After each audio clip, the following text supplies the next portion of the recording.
words. Just like the Election Commission has been emasculated by the government takeover of its appointments process, this brouhaha and media plants are the beginning of an effort to bring back something like the NGAC with complete government control and do away with the collegium system. No amount of money apportioned to the judiciary will be of any avail unless its independent character is zealously guarded. This is something that we in this House must be allowed to debate. Madam Finance Minister, the CBDT in your hand is an engine to spur India's growth through transparent and progressive taxation. Please do not turn it into an agency like the ED and the CBI, who have essentially become 193 cases pursued by the ED, 2 convictions. 2 convictions. 97% of ED cases are against opposition politicians. 23 of 25 switch to cases were dropped. We are now truly in an Orwellian state. The finance bill doesn't merely focus on taxation. It gives the government sweeping powers of surveillance under the guise of preventing tax evasion. The government now seeks the right to monitor emails, see social media accounts, private messages. The Finance Ministry can share this data with the Enforcement Directorate, with the IT department and all other agencies.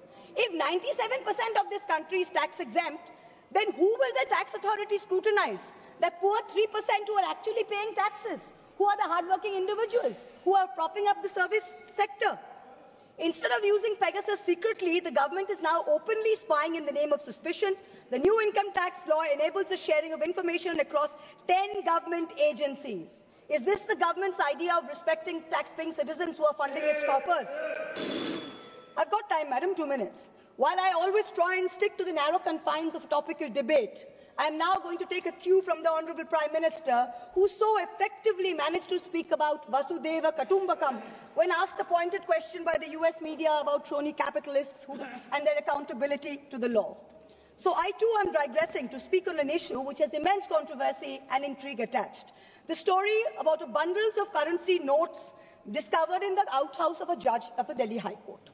Now, the veracity of the incident is still being ascertained, but the media has gone to town debating whether the appointment of judges and how the government of the day must have a preponderant say in the appointment process. We saw the Sushant Singh Rajput case suicide and how an innocent woman was vilified by the media, name dragged through the mud.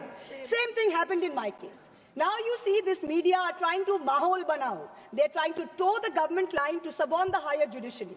Someone who cannot be named in this House, who presides over a neighbouring chamber, has already added his 2 cents and said how he thinks that the government should do away with the collegium system. Mark my words.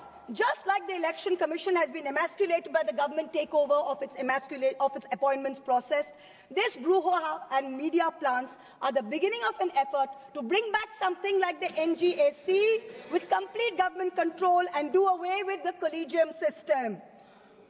No amount of money apportioned to the judiciary will be of any avail unless its independent character is zealously guarded. This is something that we in this House must be allowed to debate. Coming back to the finance bill, it is nothing but a testament to this government's flawed economic vision. I oppose this bill because it taxes the wealth creators, I've got 10 seconds, madam, ignores the poor and empowers the government with unchecked powers of intrusion. India deserves better. I end by quoting George Orwell in 1984. Every record has been destroyed or falsified, every book rewritten, every picture has been repainted, every statue and street building has been renamed, every date has been altered. And the process is continuing day by day and minute by minute. History has stopped. Nothing exists except an endless present.